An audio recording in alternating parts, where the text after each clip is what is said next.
प्रभातखबर.com, विश्वास वही, रफ्तार नहीं।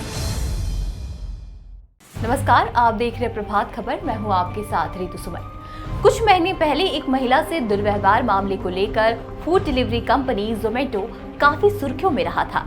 वहीं एक बार फिर जोमेटो चर्चा में आया है। इस बार वजह हिंदी भाषा बनी है। जोमेटो के एक कर्मचारी के तरफ से हिंदी भाषा को लेकर दी गई सलाह भारी पड़ गई है। इसे लेकर जोमेटो को सार्वजनिक रूप से माफी भी मांगनी पड़ी है। दरअसल चेन्नई के एक ग्राहक विकास ने आरोप लगाया है कि कंपनी के एक कर्मचारी ने हिंदी भाषा को लेकर उससे बहस की है। विकास ने ट्विटर पर जोमेटो के कर्मचारी के साथ बातचीत का स्क्रीनशॉट भी ट्वीट किया है।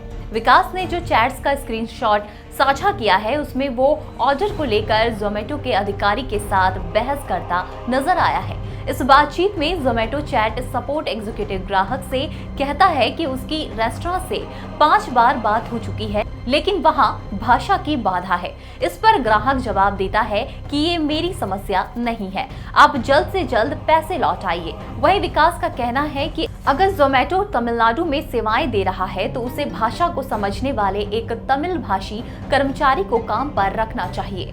उसने जोमेटो कर्मचारी से पैसे रेस्टोरेंट से रिफंड करवाने के लिए कहा, जिसके बाद जोमेटो के कर्मचारी ने कहा कि आपकी जानकारी के लिए हिंदी हमारी राष्ट्रभाषा है, इसीलिए ये बहुत आम सी बात है कि हर किसी को थोड़ी बहुत हिंदी आनी चाहिए।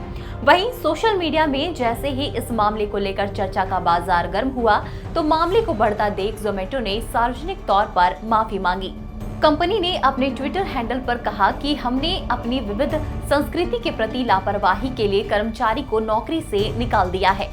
नौकरी से हटाना हमारे प्रोटोकॉल के अनुरूप है और कर्मचारी का व्यवहार स्पष्ट रूप से संवेदनशीलता के सिद्धांतों के खिलाफ था, जिसके लिए हम अपने एजेंटों को नियमित रूप से प्रशिक्षित करते हैं। वहीं जोमेटो के फाउंडर दीपेंद्र गोयल ने कहा कि फूड डिलीवरी कंपनी के सपोर्ट सेंटर में किसी की अनजाने में हुई गलती का एक राष्ट्र मुद्दा बन गया है। हमारे देश में सहिष्णुता और ठंडक का स्तर आजकल की तुलना में अधिक ऊंचा होना चाहिए। यहाँ किसे दोष देना है? फिलहाल हम अपने कर्मचारी को बहाल कर रहे हैं। ऐसा कुछ नहीं है जिसके लिए उसे निकाल दिया जाना चाहिए था। वहीं इस मामले में राजनीति भी तेज हो गई है। डीएमके के सांसद सेंथिल कुमार ने अपने ट्विटर हैंडल से विकास का ट्वीट रीट्वीट करते हुए लिखा कि तमिलनाडु में एक ग्राहक को हिंदी क्यों आनी चाहिए और किस आधार पर आपने ये कहा कि उसे थोड़ी बहुत हिंदी की जानकारी होनी चाहिए। फिलहाल इस अपडेट में इतना ही। दूसरी खबरों से रूबरू रहने के लिए देखते रहिए प्रभात खबर। प्रभातखबर.com, विश्वास वही, रफ्तार नहीं।